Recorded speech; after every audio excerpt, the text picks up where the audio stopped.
Hey guys, this is Ashish Goyar, your biology mentor, और आज का टॉपिक है हमारा ह्यूमन जीनोम प्रोजेक्ट। चलिए इस टॉपिक को स्टार्ट करते हैं। बड़ा ही इंपॉर्टेंट और इंटरेस्टिंग टॉपिक है। चलिए, आज ह्यूमन जीनोम प्रोजेक्ट में हम लोग जानते हैं बेटा, हमारा जेनेटिक मेकअप कौन बनाता है? सर, डीएनए बनाता है। यही तो है जो पूरा इंफॉर्मेशन, ये वो धागा है जिसमें सारी इंफॉर्मेशन स्टोर है। इसका मतलब यही वो इंफॉर्मेशन रखता है, इसी का सीक्वेंस आप पर्टिकुलर इंफॉर्मेशन के लिए है। इसका सीक्वेंस सबको डिसाइड करता है। तो चलो क्यों ना एक काम करें कि इसका पूरा, हमारे अंदर जितना डीएनए एक सेल के अंदर, उसका पूरा डीएनए का सीक्वेंस हम कर ले। इसी को प्रोजेक्ट दिया गया और ये बहुत बड़ा प्रोजेक्ट था। नाम है ह्यूमन जीनोम प्रोजेक्ट। तो बेटा 1990 के अंदर ये स्टार्ट हुआ, 2003 में जाके कंप्लीट हुआ, और इसके क्रोमोसोम नंबर 1 की कंप्लीट टैगिंग 2006 मई में कंप्लीट हुई। बेटा 2006 मई में कंप्लीट हुई क्रोमोसोम नंबर 1 की टैगिंग। सर, इसका क्या मतलब है? आगे डिटेल पढ़ाऊंगा। क्लियर? इसके बाद ध्यान दीजिएगा, हमने बोला कि हमारे अंदर कितने क्रोमोसोम्स बेटा, कितने क्रोमोसोम्स? सर 23 पेयर क्रोमोसोम है, 23 पेयर होते हैं, है ना। हमने बोला कि एक काम करो, हैप्लॉइड सेट ले लो, यानी कि ये जो सेल है, इस सेल के अंदर अगर मान लो ये पहला पेयर है, ये फर्स्ट पेयर ऑफ क्रोमोसोम है, तो ये वाला तो इसके जैसा ही होगा। एक काम करो, इसकी सीक्वेंसिंग कर लो, इसकी तो वैसी ही रहेगी, एकदम सेम ही होगी। तो हमने 22 ऑटोसोम्स की सीक्वेंसिंग की, 2 सेक्स क्रोमोसोम की। क्यों सर सेक्स की 2 क्यों की? क्योंकि एक्स और वाई अलग अलग है, यानी कि 1 से 22 तक तो सेम ही है। बात समझ में आई? ये वाले तो सारे क्या है? सेम है। ये फर्स्ट क्रोमोसोम है, सेकंड है, थर्ड है, ये आइडेंटिकल है, ये आइडेंटिकल है, ये आइडेंटिकल है। और लास्ट एक लिया क्या? एक्स और वाई। एक्स एक्स भी क्या होंगे सर? आइडेंटिकल होंगे। तो यानी कि मेरे को एक एक्स लेना था और एक वाई की भी तो सीक्वेंसिंग करनी थी, मेरे को वाई के बारे में भी तो जानना था। तो हमने क्या किया, फर्स्ट तो ये दोनों सेम ही है, इसको एक ही पढ़ लिया, सीख कर लिया। ये दोनों भी सेम है, इसको भी कर लिया। ये दोनों भी सेम है, एक एक्स का कर लिया, एक वाई का कर लिया। एक एक्स का एक वाई का, यानी कि 2 सेक्स क्रोमोसोम किए, एक्स और वाई, और बाकी ऑटोसोम्स कर लिए। क्लियर है बात? अब ध्यान दीजिएगा। अब हमने देखा कि बहुत बड़ा प्रोजेक्ट था, मेगा प्रोजेक्ट था। मेगा प्रोजेक्ट क्यों? क्योंकि आप जानते हो ह्यूमन जीनोम के अंदर कितने बेस पेयर होते हैं? हैप्लॉइड सेट में इतने होते हैं बेटा। हैप्लॉइड सेट में 3 × 10⁹ बेस पेयर है, राइट। अब इसकी सीक्वेंसिंग करने के लिए लगता है मनी, पैसा लगेगा। तो लगभग $3 एक बेस पेयर की सीक्वेंसिंग के लिए लगे बेटा। कितने बेस पेयर है? इतने बेस पेयर है। सो टोटल कॉस्ट कितना आ जाएगा? $3 को इससे मल्टीप्लाई करूंगा तो लगभग $9 बिलियन आ जाएगा। भाई 10⁹ क्या होता है? 1 बिलियन होता है। तो यानी कि ये 3 बिलियन बेस पेयर है। कितने बेस पेयर है? 3 बिलियन। 3 बिलियन, 1 बिलियन को करने में $3 लग रहे हैं, सॉरी, एक बेस पेयर को करने में $3 लग रहे हैं। तो 3 बिलियन के लिए कितने करेंगे सर? $9 बिलियन लग जाएंगे। इतना मनी खर्च होगा? यस। तो ये बहुत बड़ा प्रोजेक्ट हो गया सर। $9 बिलियन, वो भी कब? आज से लगभग 25-30-35 साल पहले। उस टाइम पे तो ये अमाउंट बहुत ही बड़ा था। तो आज के हिसाब से मानो लगभग $100 बिलियन, $100 बिलियन, मुकेश अंबानी की पूरी नेटवर्थ लग जाएगी। इतना बड़ा प्रोजेक्ट, एक प्रोजेक्ट इतना बड़ा। तो इसका मतलब है ये एक्चुअली बहुत बड़ा प्रोजेक्ट था। और देखो इसकी थोड़ी सी एक चीज और देखो सर, डीएनए के अंदर सीक्वेंस ही तो होगा। कितना सीक्वेंस होगा? इतना सीक्वेंस होगा। कितना? कि सर अगर हम, ध्यान से देखो, अगर हम 1000 लेटर एक पेज पे लिखे, 1000 लेटर एक पेज पे लिखें और 1000 पेज की एक बुक हो, तो ऐसी 3300 बुक्स लग जाएंगी। ऐसी 3300 बुक्स लग जाएंगी इस इंफॉर्मेशन को लिखने के लिए। फिर मैंने क्या बोला, एक काम करो, 3300 बुक्स के अंदर जो एक बुक में 1000 पन्ने हैं और एक पन्ने के ऊपर 1000 लेटर्स लिखे हुए हैं, मैं बोल रहा हूं एक काम करो, तुम इंसुलिन की जीन ढूंढो। आप बोलोगे सर ये तो मेरी 5 साल लग जाएंगे इंसुलिन की जीन ढूंढने में 3300 बुक्स के अंदर। फिर मैंने कहा एक काम करो, तुम ये वाली चीज ढूंढो। तो आपने बोला कि सर ये तो बहुत ही मुश्किल हो गया, इस इंफॉर्मेशन को मैं कुछ ऐसे एनालाइज कर लूं कि मैं अगर बोलूं कि इसमें से इंसुलिन की जीन निकालनी है तो वो मेरे को 1 सेकंड में निकाल कर दे। सर कंप्यूटर कर सकता है। तो मैंने क्या किया, ध्यान से देखना, मैंने क्या किया, इस ब्रांच को बेटा कंप्यूटर के साथ जोड़ दिया और एक नई ब्रांच बना दी, बायो इन्फॉर्मेटिक्स। बायो इन्फॉर्मेटिक्स क्या होती है? बायो इन्फॉर्मेटिक्स होती है बायोलॉजी प्लस कंप्यूटर।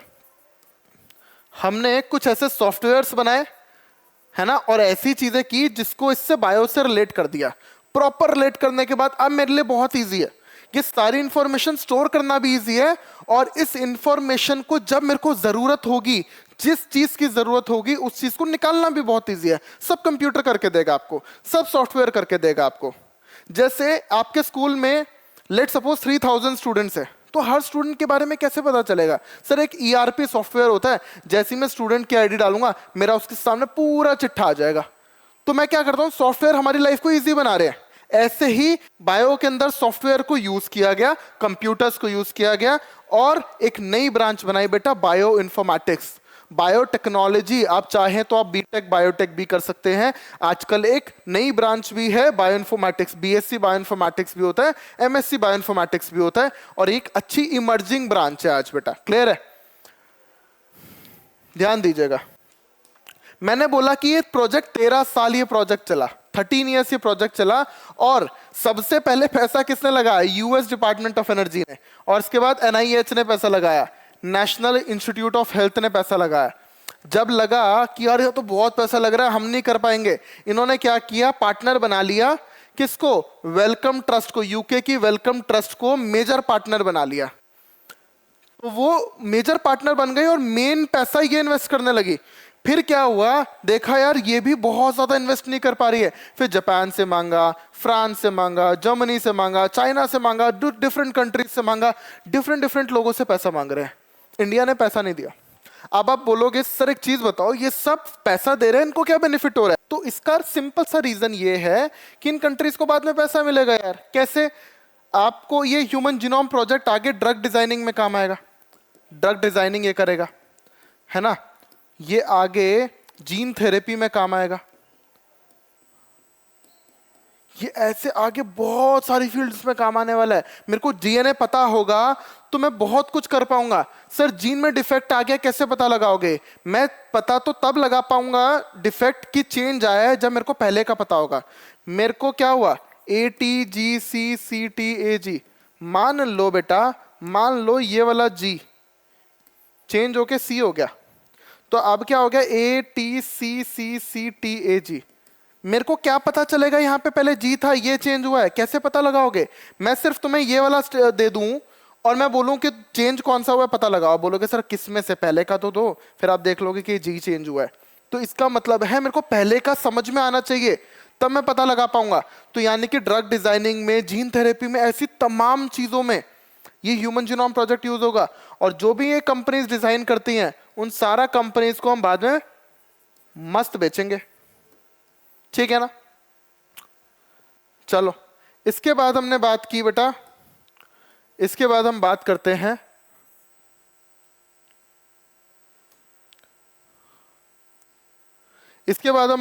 बेटा, ध्यान दीजिएगा। अब इसके ध्यान दो, इसके गोल्स क्या हैं। एक्चुअली मैंने आपको क्या पढ़ाया, मैंने आपको ये पढ़ाया कि इस ह्यूमन जीनोम प्रोजेक्ट में सबसे पहले हमने क्या देखा कि ये प्रोजेक्ट है क्या। फिर मैंने बताया कि ये तो बहुत बड़ा प्रोजेक्ट है, क्यों, ये कैसे बड़ा प्रोजेक्ट है। तीसरा फिर मैं दिखाऊंगा आपको कि इसके गोल्स क्या थे, मतलब इससे हम अचीव क्या करना चाह रहे थे हम। मतलब किसी भी प्रोजेक्ट को लेकर जाओगे, आप ये बताओगे ना कि ये मेरे गोल्स है, मैं इन सब से ये चीजें पहचानना चाहता हूं, ये प्रोजेक्ट से मेरे को इन सब क्वेश्चंस के आंसर्स मिलेंगे, राइट। वो गोल्स क्या थे, वो गोल्स। फिर कैसे करोगे, प्रोसीजर यानी कि मेथोडोलॉजी, और बाद में तुम्हें जिन क्वेश्चंस का करना था क्या उसका आंसर मिले, उनके फीचर्स क्या है, सैलिएंट फीचर्स। फिर लास्ट में उनको अप्लाई क्या करोगे, इसका एप्लीकेशन। ये ह्यूमन जीनोम प्रोजेक्ट है बेटा, मोटे तौर पे बात करूं तो ये ह्यूमन जीनोम प्रोजेक्ट है। तो मैंने तुम्हें बता दिया कि प्रोजेक्ट क्या है, क्या है, पूरे जीनोम की सीक्वेंसिंग करनी है। बहुत बड़ा प्रोजेक्ट क्यों है, $9 बिलियन का प्रोजेक्ट है। बड़ी सारी countries, Wellcome Trust, US department of energy, national institute of health, सब आ रहे हैं बीच में, सब ने पैसा लगाया। गोल क्या है उनको समझते हैं अभी। तो बेटा सबसे पहले इनका मानना था लगभग 20 से 25,000 जीन्स हैं, और ये 20 से 25,000 जीन्स का हम सीक्वेंस जान लेंगे, सारे जीन्स का सीक्वेंस जान लेंगे। और क्या था कि लगभग 3 बिलियन केमिकल बेस पेयर है। हैप्लॉइड में हमने देखा ना 3 बिलियन यानी कि कितना, 3 × 10⁹ इतने बेस पेयर है। उन सब की सीक्वेंसिंग करूंगा मैं, सब की पूरे डीएनए की सीक्वेंसिंग करूंगा। फिर थर्ड, इस इंफॉर्मेशन को अपने डेटाबेस में स्टोर कर लूंगा और इसको एज अ टूल यूज करूंगा, tool for data analytics. Sir कैसे? आपने बोला कि, ध्यान से देखना, हमने बोला कि ये जो मेडिसिन हैं, ये मेडिसिन के लिए आपको कोई भी डिजीज होती है, उस डिजीज के लिए आपको क्या करते हैं, टेस्ट करते हो। नॉर्मल क्या कराते हो, यूरिन टेस्ट करा लेते हो, ब्लड टेस्ट करा लेते हो। फिर आप और क्या करते हो, मॉलिक्यूलर लेवल पे जाके डायग्नोस्टिक कराने लगते हो, बहुत सारी चीजें। अब आपके पास एक टूल, एक हथियार और हो गया। आपने क्या बोला, ये जीन्स जिसके पास है, ये पर्टिकुलर सीक्वेंस जिसके पास है, उसको कैंसर होने के ज्यादा चांसेस हैं। तो आपके पास एक टूल और आ गया, क्योंकि आपके पास पूरा जीनोम आ गया। बात समझ में आई? एंड ये फिर सारी देखो transfer related technologies to other sectors such as industry, मतलब बहुत सारी इंडस्ट्रीज के अंदर ये फिर टेक्नोलॉजी दी जाएगी। अच्छा, इसमें हम एलसी का बड़ा ध्यान रखेंगे। एलसी मतलब ethical, legal and social issues. मतलब सबसे पहले ये एथिकल होना चाहिए, जैसे किसी के भी एथिक्स पे, मतलब ये काम ऐसा नहीं होना चाहिए कि एथिकल नहीं है, हमें ये काम सही नहीं है, नैतिक नहीं है ये काम, राइट। जैसे मान लो हम किसी डॉग के ऊपर कर रहे हैं, उसको परेशान कर रहे हैं, ठीक है, हम किसी काऊ के ऊपर कर रहे हैं, हम किसी भी एनिमल के ऊपर कर रहे हैं, जो कि बहुत सारे लोगों की भावनाओं जुड़ी होती है बेटा एनिमल से, और हमारी भी जुड़ी हुई है और होनी भी चाहिए। तो इसके लिए हम ये एथिकल इश्यूज को लेकर चलेंगे। कोई लीगल फॉर्मेलिटीज होगी उसको पूरा करेंगे, जैसे ह्यूमन क्लोन बनाना लीगल नहीं है, ठीक है, ऐसी बड़ी सारी चीजें साइंस में लीगल नहीं है, तो ऐसी कोई चीज नहीं करेंगे जो इलीगल हो। और सोशल इश्यूज का भी ध्यान रखेंगे, हमारे मतलब हमारी बेटरमेंट के लिए काम होना चाहिए। कुछ भी चीज नष्ट करने के लिए बायो वेपन बना दिया, ऐसे कुछ वायरस बना दिए, वो गलत काम के लिए चीजें नहीं करेंगे। एलसी का बड़ा ध्यान रखा गया इसके अंदर, क्लियर है? तो ध्यान देना। अब आपने गोल्स पता कर लिए बेटा, देखो अब आपने गोल्स, आपने जान लिया प्रोजेक्ट क्या है, आपने जान लिया तो बहुत बड़ा प्रोजेक्ट है, आपने जान लिया कि गोल्स क्या क्या थे, हमें बहुत कुछ पता चलेगा। और अब प्रोसीजर क्या होगा उसकी हम बात करेंगे बेटा।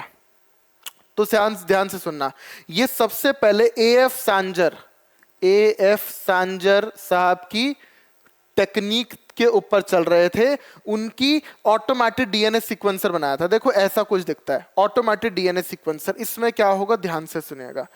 इसमें जैसे ही यहां से मैं इसके अंदर मैं डीएनए डालूंगा ऐसे, ठीक है, कुछ डार्क कलर ले लेता हूं, यहां पर ऐसे कुछ डीएनए डालूंगा मैं, ये जैसे ही मैं इसके अंदर कुछ डीएनए डालूंगा तो क्या होगा, मुझे इस मॉनिटर पे इसका सीक्वेंस आ जाएगा भाई, ATGCCTAG, ये सीक्वेंस है इसका इस डीएनए का ये सीक्वेंस है, मेरे पास सीधा मॉनिटर पे आ जाएगा। ये इन्होंने ऐसी टेक्निक बनाई थी एएफ सांजर साहब ने, लेकिन इसकी लिमिटेशन क्या थी जानते हो? इस मशीन की लिमिटेशन क्या थी? ये शॉर्ट डीएनए स्ट्रैंड्स को ही सीक्वेंस कर पाएगा। तो क्या करे सर, छोटी छोटी स्ट्रैंड्स को सीक्वेंस कर लेगा। तो हमारा डीएनए तो बहुत ही बड़ा है, इतना बड़ा डीएनए, ये तो छोटी छोटी बहुत सारी स्ट्रैंड को सीक्वेंस, मतलब छोटी छोटी स्ट्रैंड्स को सीक्वेंस कर पाएगा। और हमारा डीएनए तो बहुत बड़ा है, हमारा डीएनए इतना बड़ा है और ये इतनी सी स्ट्रैंड को सीक्वेंस कर पा रहा है, ये इसकी लिमिटेशंस है। तो क्या किया गया, देखो अब मेथोडोलॉजी क्या है, क्या मेथड्स हम यूज करेंगे। आपने कहा कि सर ये पूरा डीएनए है, ये पूरा इतना बड़ा डीएनए है, इसका इतना पार्ट, ध्यान दीजिए, इतना पार्ट एक्सप्रेस होता है, यानी कि ये जीन है, ये एक्सप्रेस पार्ट है, एक्सप्रेस होता है। बाकी का सारा डीएनए बेकार डीएनए, जंक डीएनए कहलाता है। बाकी का जंक कितना है, 98% है, ये कितना है, 2% से भी कम है, ये बात हम जानते हैं, राइट। तो हमने क्या किया, सबसे पहले एक्सप्रेस सीक्वेंस टैग, यानी कि जो एक्सप्रेस हो रहा है, यानी कि जो जीन्स हैं जो एक्सप्रेस होते हैं आरएनए बनाते हैं, उसको सीक्वेंस किया। देखो जैसे ये है, ये डीएनए की स्ट्रैंड है, ठीक है ना, ये डीएनए की स्ट्रैंड है, ऐसे ले लो। इससे क्या बना, ये आरएनए बना, राइट। इसको सबसे पहले सीक्वेंस कर लिया, क्लियर है, इसको सबसे पहले सीक्वेंस कर लिया। फिर हमने क्या किया, सीक्वेंस नोटेशन, जितना भी जीनोम था पूरे जीनोम का, कंप्लीट जीनोम का सीक्वेंसिंग कर लिया, कंप्लीट जीनोम का सीक्वेंसिंग कर लिया। आप बोलोगे सर एक चीज बताओ, ये जो जीन है, ये जो जीन है, ये जो जीन है, इसका सीक्वेंस आप करोगे तो तब ना जब आपको पता चलेगा कि यहां पर जीन है, उसकी लोकेशन कैसे पता लगाओगे? और आपने अलग से क्यों किया जब आप पूरा कर रहे थे? क्योंकि पहली बात क्यों किया अलग से, ताकि मैं पता लगा पाऊं ये वाला सीक्वेंस। ध्यान से समझना, मैंने क्या किया, इसका पूरा सीक्वेंस इसका मैंने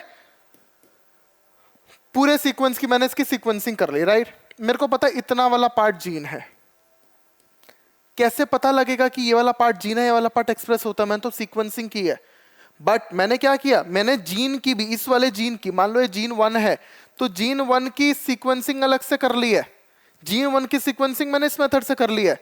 अब जैसे ही जीन 1 की सीक्वेंसिंग मैं करूंगा और मैंने इस पूरे डीएनए की सीक्वेंसिंग कर ली है, तो मैं इसका सीक्वेंस डाल दूंगा कंप्यूटर में, कंप्यूटर बता देगा मेरे को ये सीक्वेंस तो यहां पर एग्जैक्ट मैच कर रहा है। तो हमने पता लगा लिया कि यहां पर ये जीन है, हमने टैग कर दिया, हमने इस जीन को यहां टैग कर दिया कि पूरे जीनोम में यहां वाले, कंप्यूटर मेरे को बता देगा यहां पर एग्जैक्ट यही सीक्वेंस है।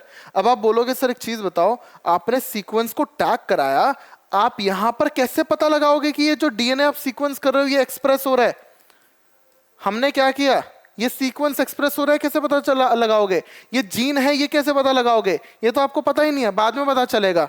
इसको हम कैसे पता लगाते हैं, ध्यान दीजिए। ये इससे आरएनए बन रहा है, हमने क्या किया, आरएनए निकाल लिया, आरएनए निकाल लिया, आरएनए तो निकाल सकता हूं। इस आरएनए को मैंने रिवर्स ट्रांसक्रिप्टेज से रिवर्स ट्रांसक्रिप्शन कराया और डीएनए बना लिया। डीएनए, आप बोलोगे सर सिंगल स्टैंडर्ड बनेगा, ठीक है, डीएनए पॉलीमरेज डाल के मैं इसको डबल स्टैंडर्ड बना लूंगा,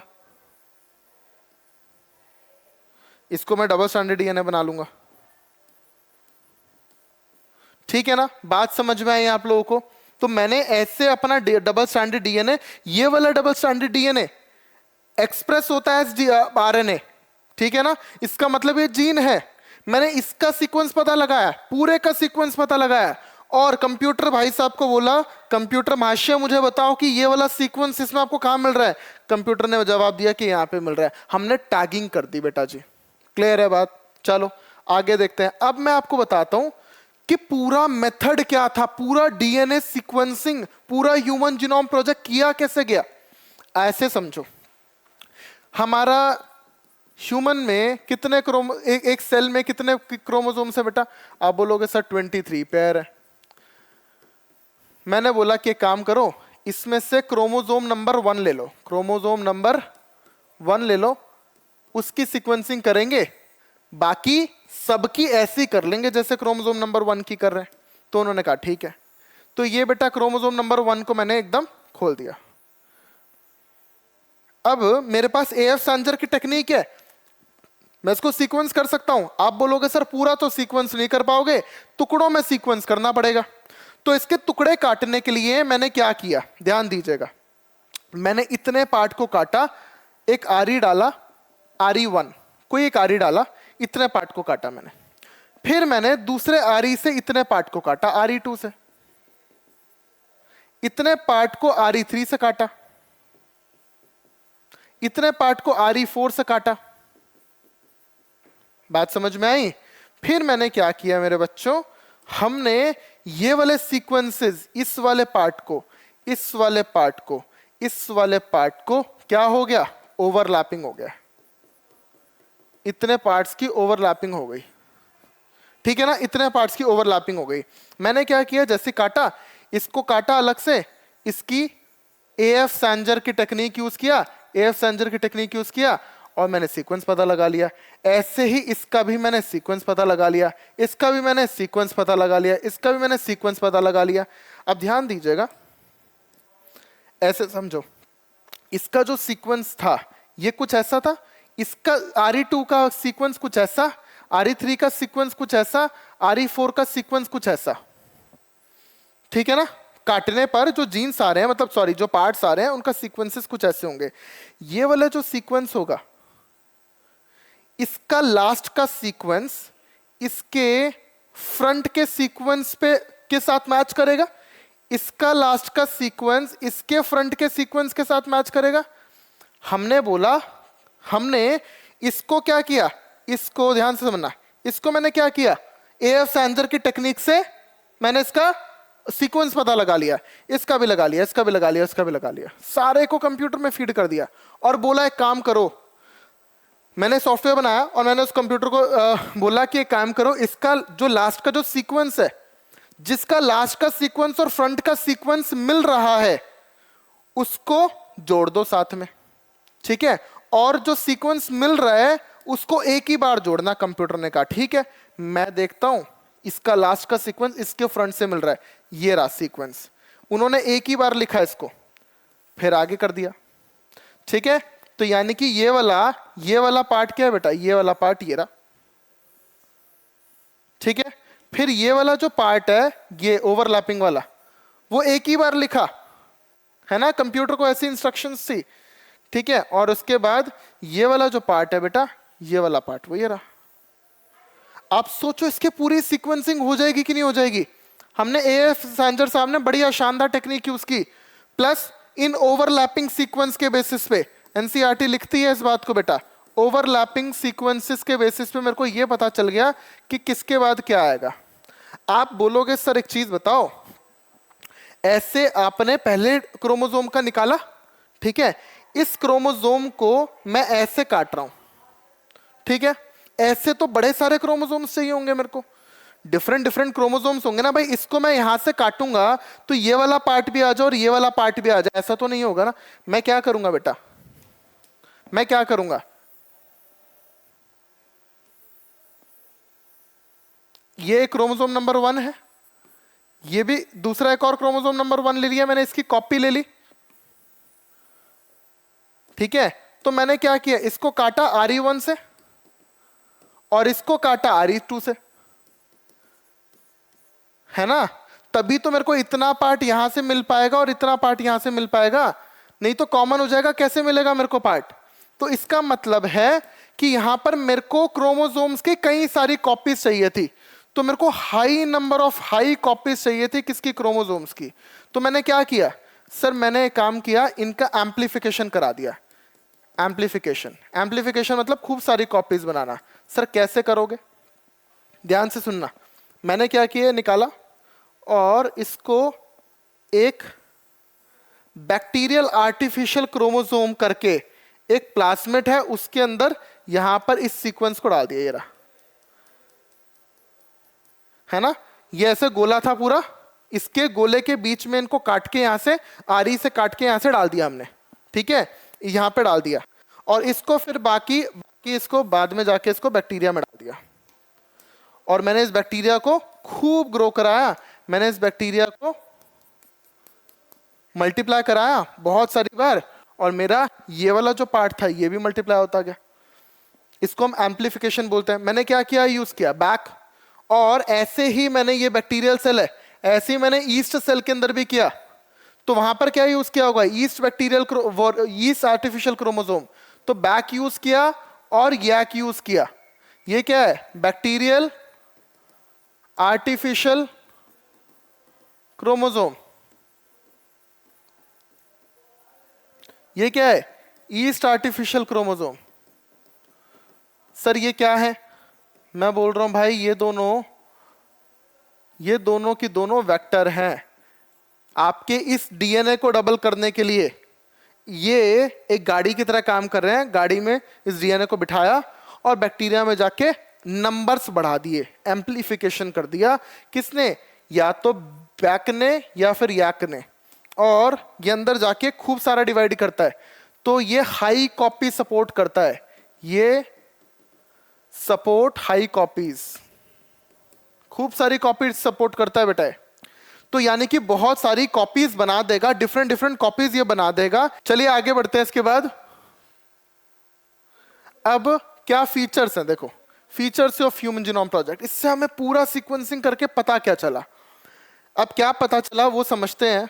हमें एक तो ये पता चला कि इतने बेस पेयर्स हैं टोटल, पूरा बेस पेयर इतना है, इतना बेस पेयर है, लगभग 30,000 जीन्स हैं, जिसमें से ध्यान समझना, जिसमें सबसे ज्यादा जीन्स क्रोमोसोम नंबर 1 के ऊपर प्रेजेंट है। हमें टैगिंग भी करनी है, जिसकी टैगिंग कब हुई थी, मई 2006 में जाकर हुई थी। सर कितने जीन्स हैं इसके पास, इसके पास देखो 2968 जीन्स प्रेजेंट है। सब एवरेज जीन्स लगभग 3000 बेस पेयर का है ना, 3000 बेसिस का एक जीन होता है। कोई जीन सबसे छोटा है तो वो 231 बेसिस का भी है। कौन सा जीन होता है, TDF, testis determining factor. Testis determining factor का जो SRY भी बोलते हैं, sex region present on Y chromosome, ये जो जीन होता है वो सबसे छोटा जीन है हमारी बॉडी का। और सबसे बड़ा जीन डिस्ट्रॉफी का है, डिस्ट्रॉफी का सबसे बड़ा जीन है 2.4 मिलियन बेसिस, 24 लाख बेसिस का है। सबसे छोटा 231 बेसिस, सबसे बड़ा 24 लाख बेसिस का। क्लियर। और अभी भी हमें 50% से ज्यादा जीन्स के फंक्शन ही नहीं पता है, ठीक है। और कोडिंग पार्ट तो आप जानती हो लेस देन 2% है। इसने स्टैंप लगा दिया था कि कोडिंग पार्ट बहुत ही कम है, एक्सप्रेस सीक्वेंस टैग्स बहुत ही कम है, ठीक है।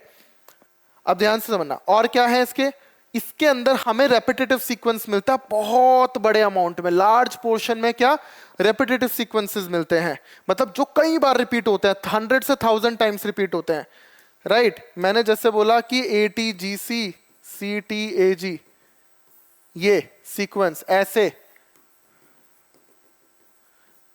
ये सीक्वेंस ऐसा हमारा जीनोम में बहुत सारा पार्ट ऐसा देखा गया जिसमें सीक्वेंस रिपीट हो रहे हैं 100 बार, 500 बार, 1000 बार रिपीट हो रहे हैं, 1000 टाइम्स रिपीट हो रहे हैं। ये वाला मान लो 800 बार रिपीट हो रहा है, 800 टाइम्स। इनको हमने क्या बोला, रेपिटेटिव सीक्वेंसेस बोला बेटा। क्लियर है।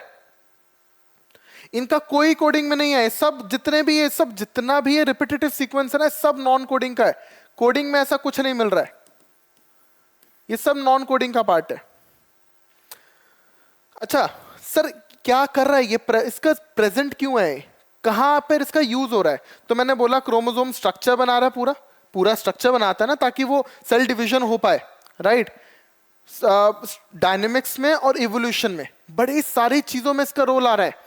यानी कि ये आपका क्रोमोसोम का स्ट्रक्चर तो बनाता ही है, क्रोमोसोम के डायनेमिक्स में भी इंपॉर्टेंट रोल प्ले करता है, साथ ही साथ ये इवोल्यूशन में भी बड़ा रोल प्ले करता है। इनका क्या मतलब है, इवोल्यूशन वाले चैप्टर में डिटेल पढ़ाऊंगा आप लोगों को। क्लियर है बात। अब देखो एक और चीज निकल कर आई सामने, क्या, SNP, small single nucleotide polymorphism. इसके अंदर ऐसा बोला गया लगभग 14 लाख यानी कि 1.4 मिलियन लोकेशंस ऐसी हैं जिसके अंदर एक सिंगल बेस पेयर का चेंज है। जैसे मान लो ये पर्सन 1 है, ATGC CATGC ATGC ये चल रहा है। पर्सन 2 में देखा गया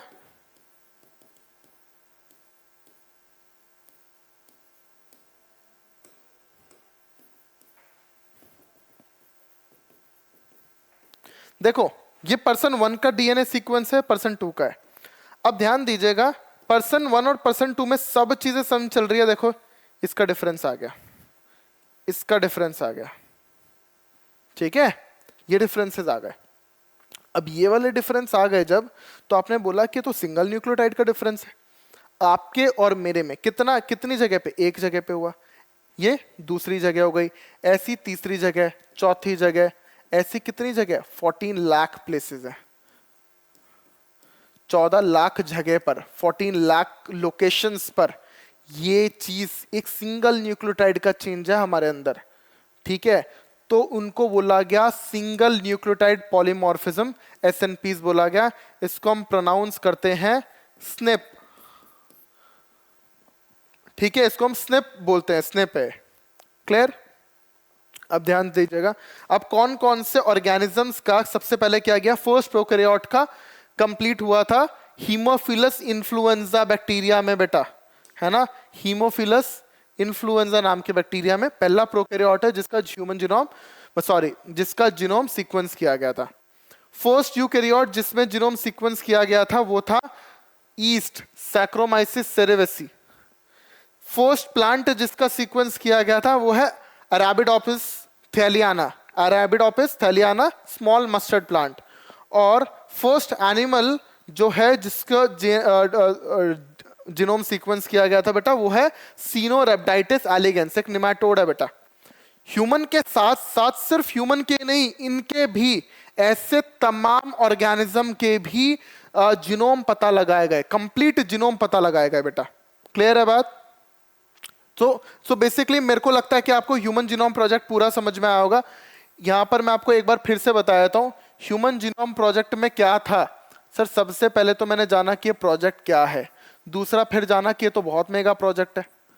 हमने क्या, ये प्रोजेक्ट क्या है सर? पूरे डीएनए को सीक्वेंस करना है, बहुत बड़ा है। क्यों सर? $9 बिलियन लग रहे हैं। फिर मैंने जाना कि 3300 बुक्स के अंदर ये कंटेंट लिखा जाएगा अगर 1000 पन्ने की बुक है और 1000 लेटर एक में लिख रहे हो तो इतना बड़ा प्रोजेक्ट है। ठीक है, $9 बिलियन का खर्चा हो रहा है। Wellcome Trust, US department of energy है ना, NIH, national institute of health, Japan, France, Germany, ऐसी कंट्रीज भी आ गई, सबने अपना फंड्स लगाया बेटा। ठीक है, उसके बाद अब हमें यह पता करना था कि गोल्स क्या है, हमें क्या क्या काम है, क्या क्या जानना चाहते हो तुम, इससे करोगे क्या, ये था। फिर किन किन ऑर्गेनिजम्स में किया गया ये भी मैंने बता दिया, ह्यूमन के साथ साथ सिनोरेप्टाइटिस एलिगेंस में किया गया, अरेबिडोप्सिस में किया गया है ना, ईस्ट में किया गया, हीमोफिलस इन्फ्लुएंजा में किया गया, ह्यूमन के साथ साथ किन किन ऑर्गेनिजम्स में किया गया। फिर मेथोडोलॉजी, ठीक है, एएफ सेंजर की टेक्निक को यूज करके सीक्वेंसिंग की ऑटोमेटेड डीएनए सीक्वेंसर में डाल के, और ओवरलैपिंग सीक्वेंस के बेसिस पे बेटा, ओवरलैपिंग सीक्वेंस के बेसिस पर हमने उसके बाद दूसरी सारी पूरी एक चेन बना दी थी, राइट। फिर हमने लास्ट में क्या देखा कि जो भी हमने पता लगाया था, जो भी हम पता लगाना चाहते थे, उसके बाद हमारे पास क्या क्या समझ में आया, क्या क्या चीजें आई, और लास्ट में है एप्लीकेशंस। एप्लीकेशन से पहले ही बता चुका हूं, बहुत सारी कंपनीज हैं डिफरेंट एरिया के अंदर इसकी यूज होगी, राइट। आई होप आपको डीएनए ह्यूमन जीनोम प्रोजेक्ट समझ में आया होगा। चलिए, thank you so much. Next class नया चैप्टर मिलते हैं। जय हिंद, जय भारत।